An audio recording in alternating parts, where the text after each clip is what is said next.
Welcome back to the next episode of TMT with Mike O'Reilly.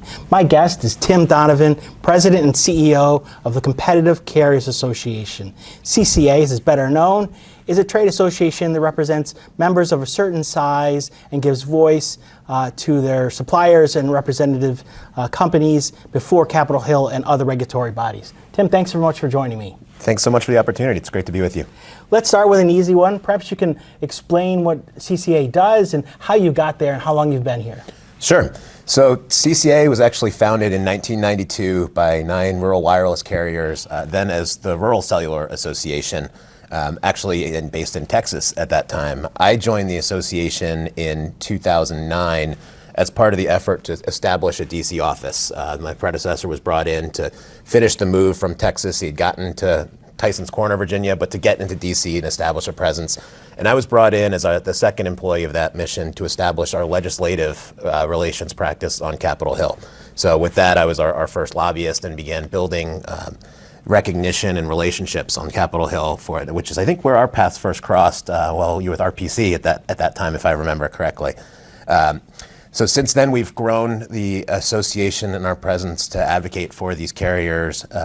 Since my predecessor retired in 2022, I assumed the CEO position working with our board and have continued in that role since then. Our members have typically been the smaller wireless carriers. Competitive carriers does include some of the bigger competitors on the nationwide scale, but most of our members are serving rural markets, are many times the only carrier providing service in much or all of their footprint. And we've also grown to, through convergence that we've seen across the industry, that it's not only mobile carriers anymore. There's also been an expansion into fixed wireless access, into fiber, into tower services, of just growing as the industry continues to evolve. Are you finding that other trade associations are missing your membership, that they ignore them in some respects? And then how many members do you represent?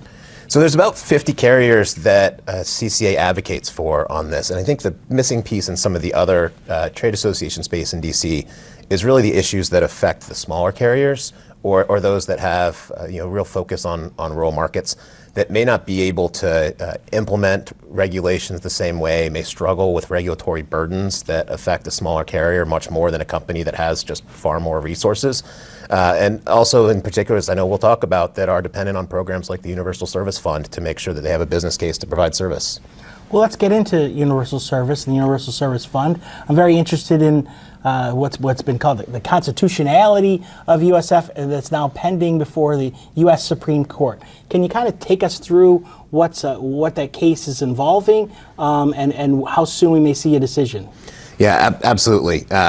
This is the big one. For our members, I can't think of a more existential issue than the constitutionality of the Universal Service Fund. And what's at stake here is that Consumers Research, an advocacy group, has contested that the program is unconstitutional because of the delegation both of what they claim to be the taxing authority from Congress to the FCC, and then from the FCC to Universal Service Administrative Corporation, USAC, for that. It's been a journey. We've been defending Universal Service Fund for several years now, and in fact had victories for USF in several districts, including the 6th, the 11th. It was dismissed in the DC Circuit. In fact, the 5th Circuit first found that USF was constitutional before en banc decision reversed that, which created the circuit split that helped get the case to the Supreme Court. That Supreme Court argument took place in March. And we are in literally any day now, the Supreme Court could announce that decision. Can you explain how your members receive USF, or are they more on the recipient side or the payee side? And how does the programs, do they care more about one of the 4 programs or 2 of the 4 programs that exist today within the Universal Service Fund? So they are both on both sides, that like all telecom companies, they pay in based on interstate revenue. They are dependent on, we have members that participate in all of the programs. There's a lot of focus on the high cost program, again, because these are high cost in rural areas that are hard to serve with sparse geographic areas. But that's not alone. That there's also a lot of interest in some of the low-income programs through Lifeline and the schools and libraries program. Really, all of the programs, we have members that are participating in them, and that builds critical connectivity. I think it's important too that some of those programs, like schools and libraries that serve anchor institutions, help bring broadband connectivity into areas that then can serve other important things. Think air traffic controllers or defense institutions that help get broadband into those communities. And what's your expectation on timing? How soon should we see some type of universal service decision by the Supreme Court? Well, it didn't come out this morning. Today is a decision day, and I think we could have had a very different conversation if we had some of that certainty with it. We do expect sometime during June to hear a decision from the court. Okay. Were you, I take it you listened to oral arguments. Were you surprised at any of the direction or how it was presented in some light or another? So I actually had the honor and the privilege to be in the court to observe the session, which was really. Have you done that before? That was the first time for me, and that was really impressive, and I'm glad I was able to be there. I thought that it was strong arguments from both the Solicitor General and Paul Clement, who's arguing on behalf of the trade association group that CCA has been a part of for this. And I think an important direction that took in the history of USF. So USF was established to provide reasonably comparable services in urban and rural markets. That had been done by the monopoly Bell system for years and years, but after the breakup of that system, it was necessitated that the 96 Act formally established USF in principles through Congress. Why that's important is that if we're talking about this as a delegation issue, this is actually a case where there was a program that had less guidance from Congress. 96 Act happened, there's more guidance from Congress, specifically on how to do this. So I thought that was a really strong argument in defense of Universal Service Fund. Did any worrisome points as you listened in person? I think that some of the focus on some of the more conservative justices that this could be perceived as a tax without limits is concerning on that. But I thought overall it was a good day for Universal Service Fund. So you mentioned a word that's been debated amongst the industry and advocacy groups: tax. Some entities are willing to concede it's a tax. The U.S. government conceded it, but then others don't. Does it matter for our purposes? We've been living under this 25 years, or I guess a little bit more than now, almost 30. Does it matter what it's called, or does the distinction matter?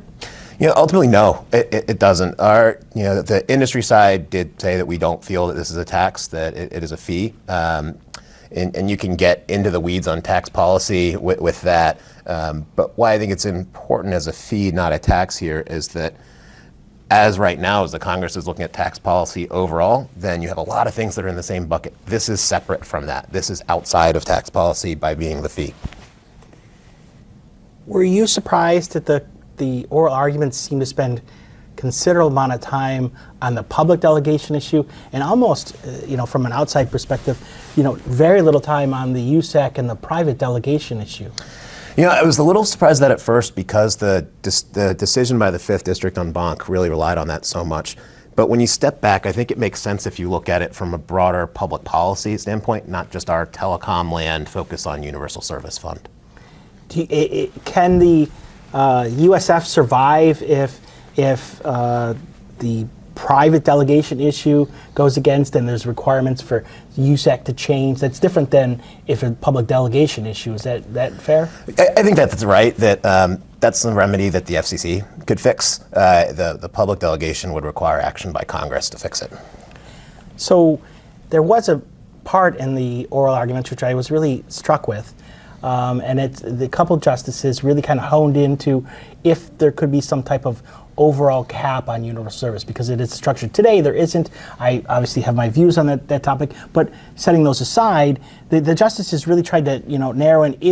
Could the court kind of grasp around something that there was a cap, and is there something that the proponents of the advocates for overturning the universal service constitutionality they could land on? And at one point the justices actually proposed what I would argue is a really outrageous number, only to see the advocates being okay with that. And it was a very telltale sign for the conversation. It seemed to me to more suggest it was about an intellectual debate rather than the ramifications for the whole program. Is that unfair? No, I'd agree with that. I was surprised that they conceded that, and I think it was a pivotal moment of that argument where Justice Barrett even commented that how does that make the statute any different if there's, a cap of $1 trillion or $5 trillion, of these just huge fees? And so I thought that was instructive for where they were thinking, and I like the way you framed it, that it's more of an intellectual exercise than something actually practical discussion. Well,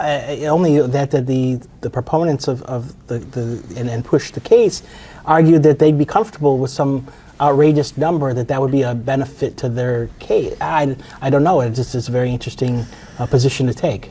It is, but I don't think it was as well received by the panel in the room. Does CCA have a view on a cap? It doesn't, could it live within some type of cap? Yeah, I think we could. So I do think that you need to take a step back and see what the need is for that. Because right now, for CCA's, wireless carriers, there really, for a bunch of reasons, there hasn't been updates to USF policy for wireless in quite some time. For ongoing funds, really going back to when the cap was put on it for wireless in 2008, before there was a 3G iPhone. Our industry's changed in that time, and so I think if we are looking at a cap, we would need to take a step back and see what makes sense for that cap, for what the program is trying to do. And with that currently the CCA has pending litigation on a 5G fund order that was adopted last year. Part of that issue is the budget the right amount? It's been an arbitrary number. We think we could use some better data to make sure you figure out what the right budget is for what we're trying to accomplish. Many of us who used to be involved in public policy favored, not necessarily having separate funds. And by the time I got to the commission, there were separate funds, and we couldn't change that. Is in the current environment, does it, in your membership, is there a difference, in terms of how, to have separate funds? It's probably impossible to go backwards. Mm-hmm. But in your, as you operate, does it make sense to have separate funds? Knowing you live within the current universe and advocate on certain things, but I just never saw the utility of having separate funds. Yeah, I think if you were starting over, you may approach it differently. Where I do think that separate funds does continue to make sense is the need for both fixed and mobile on that because of the services provided on it. So for example, that a fixed connection at any speed can't provide the mobility you would need to call 911 if you break down on the side of the road, that only mobile can do that. And some of the new applications coming online you can only do with mobile. And so I do think there continues to be a need for both fixed and mobile support. Let's talk about if the court decides to overturn USF. What is the impact? What would be the impact on your members? And then take it a step further, what would be the impact on consumers? It would be absolutely devastating for our members, for consumers, for our nation, quite frankly. As I said, this is an existential issue. If the fund goes away right away, and this all depends on what the court finds, and if the court finds against USF about how they implement that, if they stay something, if they give time for Congress to address. Again, this is something that came up during the session at the Supreme Court of really realizing the consequences if this fund goes away about will Congress be able to solve it? Will they be able to step in? But for our members, we have several that have done the exercise, and this isn't a gradual decay of networks. This is a cash flow event that many can't make their next payroll. So the companies would go away in the worst case scenario for that. And of your 50 members, is a good percentage of them at risk if Universal Service, stop funding within X quarter? In part, if not entirely. As a focus on the rural markets, these carriers operate towers that are not profitable, that serve a public policy benefit of filling in the network with coverage, but you can't continue to operate those towers without support. It's hard today of operating those towers. And the impacts of that are not going to only reduce coverage for the customers that are served by those carriers, but for every American that roams onto their network if you're traveling through these areas. What I don't think most American consumers may understand is that they've used networks from rural carriers. They've used them probably much more often than they want. It's just while you're driving through Wyoming, Montana, Kansas, and places that the nationwide carriers don't have service, that no longer does the little triangle pop up on your phone saying that you're roaming. It's all done behind the scenes. But those networks are providing connectivity, including for emergency services. And what would happen, the 4 different programs we're talking, is it right to say, the funding that goes to schools and libraries and rural healthcare facilities and others, the Lifeline program would be at risk in whatever time period, as you indicated. Are all those consumers potentially affected? Absolutely. There's not another mechanism to step in and make sure that this connectivity continues. People talk about a lot of federal programs out there, a lot of broadband programs. You just said there aren't. Is there anything like universal service that they could step up, that you could fund somewhere else? There really isn't. So universal service is unique in the ongoing support that it provides that allows you to continue the business case, and that's different than several of the programs that are focused just on deployment to make sure that you're maintaining and preserving service as well. Does a negative decision risk destabilizing the telecom industry and perhaps the broadband industry and other industries as well? Does it have that capability? It does, and think about all the industries that are dependent on the telecom industry. Think about the impact you would have on commerce if you cut off rural America from being connected with the rest of the nation. You would completely reverse some of the massive gains that we've had in things like precision agriculture and remote learning and things that have really changed lives in rural America, that we would reverse that. Those all depend on connectivity, and that connectivity needs to be maintained. Well, I'm thinking also of one of the hottest topics that people want to talk about in D.C. is artificial intelligence. It doesn't necessarily, and isn't always happening in urban centers. They're, because of power, That's right. because of water, because of other things, they're finding rural areas being more popular to headquarter, and that's all at risk if this goes under. Absolutely. So maybe that's the flip side. Is Congress prepared, do you think, in your mind, if the negative decision were to go into address that in some capacity? We don't know what the court might decide, but we talked about the 2 aspects, the public delegation and private delegation. But are you getting the impression that the Congress is ready to act if needed? Yes, but legislating is hard, and it takes time. There's been a lot of really good work that's gone into this effort so far. We've been working to raise awareness of the issue for years to make sure that it's not a surprise issue coming up. Was really encouraged by a few things. That last Congress there was the establishment of a bipartisan, bicameral USF task force that did a lot of good work of heavy lifting, of getting comments from stakeholders across the ecosystem, of putting together some work product. They didn't get to the point of releasing something last Congress, but as you know, these things are multiple Congress efforts sometimes of being ready with different remedies. That was focused on a broader updates to USF, not necessarily what is the immediate triage if the Supreme Court goes another way. But until you know where the court goes, it's really hard to figure out what that quick fix may be. Some other positive signs that show that Congress is ready to act on it.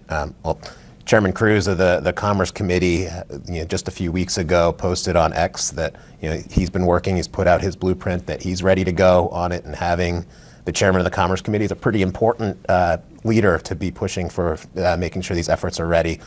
And then, lastly, I had the honor to testify a hearing before the Powerful Energy and Commerce Committee, another one of Viral Stomping Grounds there earlier this year on some of these issues. And there was bipartisan statements from the leaders on both sides of the aisle that USF must be preserved. So there's a lot of work that's going on. A lot of it is beneath the surface, so may not be in clear view, but a lot of really good efforts and staff that are diligently digging in on this to be ready to go. Depending on which way they have to go, we don't yet know. And you mentioned kind of the separation between kind of an immediate fix and the bigger universal service issues. So I think most people recognize there are some, that universal service isn't perfect in any stretch of the imagination. So there are some other issues that are being talked about. But do you, in your mind, do you keep them separate? Do you, as in terms of if the court were to go negative and decision, that there is a clear path for something specific to deal with the court issue, and the others see the 2 as blended. Do you have a position or views?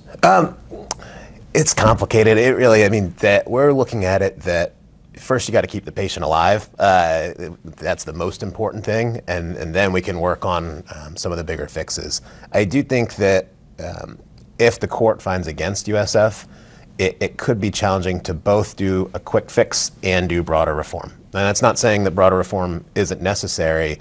It's that, when these bills get bigger and take on more things, you pull in more stakeholders and more views, and it becomes more challenging. So I think it depends, again, a lot depends on where the court comes down on this. You talked about legislating is hard. What do you see, are there legislative vehicles they could use? Is reconciliation a vehicle? What are the vehicles if there were something, usually people talk about appropriations or something. What, the lines are really tough in Congress these days. Are there natural vehicles?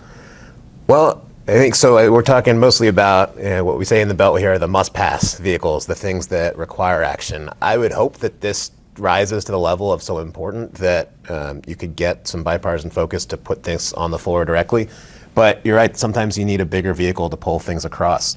I do think there are implications in the reconciliation package. We have looked at that, at things like the interplay between USF programs and some of the Department of Agriculture loans for it that are very connected, that would have the impacts on revenue that would be needed to get past the Byrd rule in the Senate for a reconciliation package. But also we recognize that vehicle is moving with the goal to have something to the president before July 4th. That's not a lot of time, and when we don't know where the court is, that may not be a vehicle for us for that. It is concerning that if we get a decision in June, if reconciliation is done, there really isn't a must-pass vehicle before probably September. But then we would be looking at all options. There's going to need to be some sort of appropriations bill before the end of September. There's still discussions about won't there be a farm bill that had been considered a must-pass. That's been getting extended in recent years.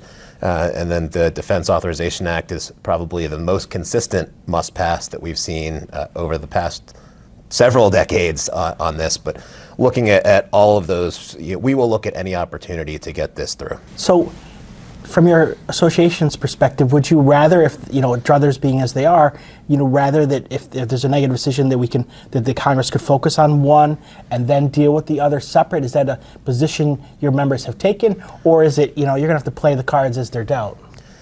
Well, the court asked Paul Clement something similar, and I'll copy his answer that are you asking me to pick the way that I'd like to lose?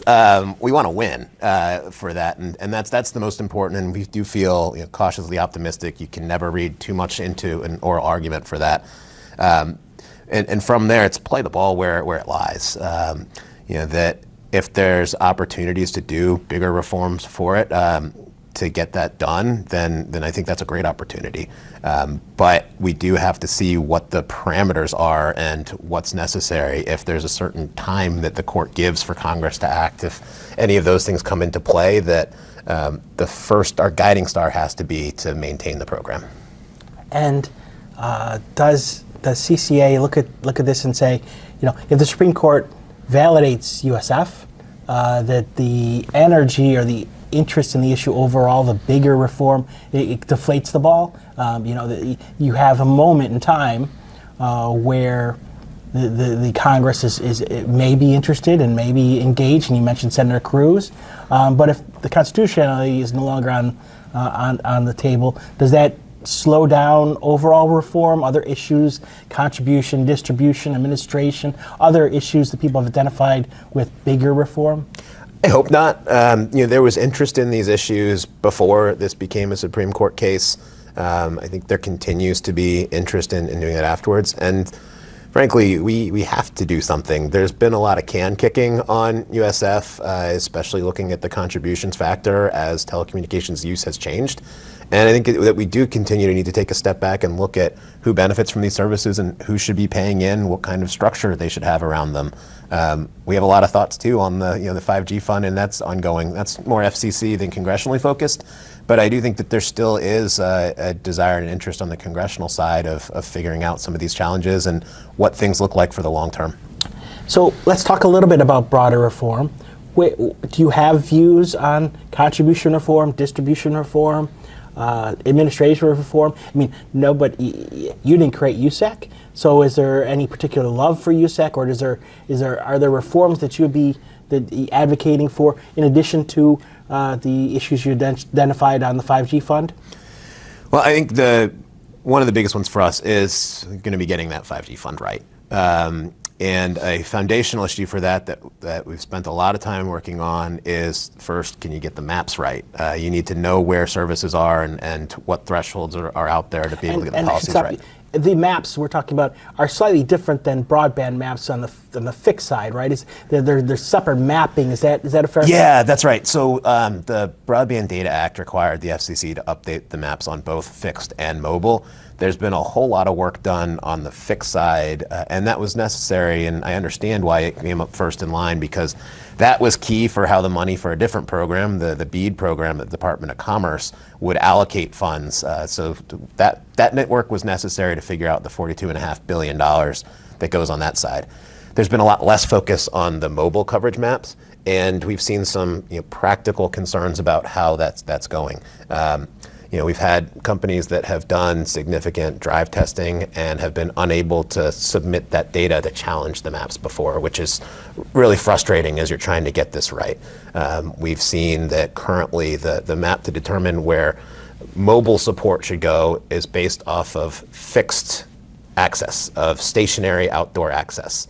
Now, I don't know many people who like to use their phone if they're driving along to turn off to the side of the road, get out to use your phone. That's not how consumers are using it. So I think it should be looked at as use mobile coverage to determine the mobile support program. We're also concerned that some of the thresholds that are available, that the order last year had set, are at a level that will cut off support from some USF success stories right now, under an assumption that service will just continue. And as I mentioned, that if these towers are underwater, they won't. That's become even more important as roaming revenue has really declined over the years in the industry, and so we think you need to look at that. We have a couple carriers so far, and there's interest in others that have actually filed petitions with the FCC for waivers on USF support to this issue exactly, that without new operational support, that they are going to have to shut down significant areas of service because there hasn't been this broader reform in the years. So I think we need to look at that, and there's an opportunity in the 5G fund to fix some of these things and see if we can get it right. And I think a lot of new ideas have to be on the table. I'm encouraged by that in the vote last year, then Commissioner Carr was the 1 no vote. You'd think it would be odd for him to push go on a program without some changes if he had concerns with it before. And a lot of that was also rooted in interplay between BEAD and other programs that could support mobile coverage build out. But I think if we relook at it, and see where mobile service is available today, put it in the context too of things like direct to cell from satellite services in some of the most remote areas. Do we really need to be building towers there if it's going to be one step forward, 3 steps back by shutting down towers that have been built and supported by USF before? So how can we look at that and update the 5G fund, especially to include operating support to preserve service? And I think there also needs to be an additional look at the growing cybersecurity risks. Is that something that should be part of USF? And I don't really know the answer of it yet, but it's a scary world out there, and we need to make sure that the networks that we're providing for all Americans not only are available, but are secure and are safe. You mentioned the maps, and I'm intrigued by the answer you provided, because are your members concerned on areas that are served and they're worried that could be potentially new competitors being subsidized coming in and competing with areas that they actually serve, or that the unserved parts of the area be properly designated so they could actually expand their networks with the proper subsidies? It's kind of the yin and yang. There's concerns on both sides for sure, but it's much more on the latter of the maps showing overstated coverage that they know from their lived experience that it isn't available there. The easy part of working on this issue on Capitol Hill is that every member of Congress knows where the dead zones are in their district or their state, to the point where we hear from staff that the boss will say, all right, I'm going to lose you, I'll call you back in this meeting. And so we'll leave it to the staff whether they want us to solve those problems or not, or if they like having some of that downtime. But they know that there's not blanketed service. And so we need the maps to reflect that. The other thing I think you need to take a careful look at is, are there places where there may be an unsubsidized carrier on a tower that was built and supported by USF for another carrier? So as the industry has continued to grow, You've seen places that a rural carrier may have built the tower, has co-located another provider on there, but without USF support, that tower doesn't make enough revenue to be a landlord. And so you may lose service from both of those carriers by taking away support for the USF supported carrier. So it's really complicated, and I think just before making big shifts, we just need to give the mobile coverage map some of the same scrutiny that was provided on the fixed side. Fair enough. Well, in our closing moments, perhaps maybe we recap in terms of talking about universal service and the court case. What are your concerns overall in summary, and where do you think this goes? So the concern overall is whether the Universal Service Fund is found unconstitutional. Worst case scenario is shut down. Do I think it goes there? No, I don't. We are cautiously optimistic that this program not only had strong legal arguments for its constitutionality, including from all the districts that agreed and found that it was constitutional, but also the economic and society impact of all Americans, that in a worst case scenario that Congress is ready to act and has begun taking steps towards that. Well, I can't thank you enough for your generosity of time, and best of luck going forward. I appreciate it. Thanks, Mike. Appreciate it.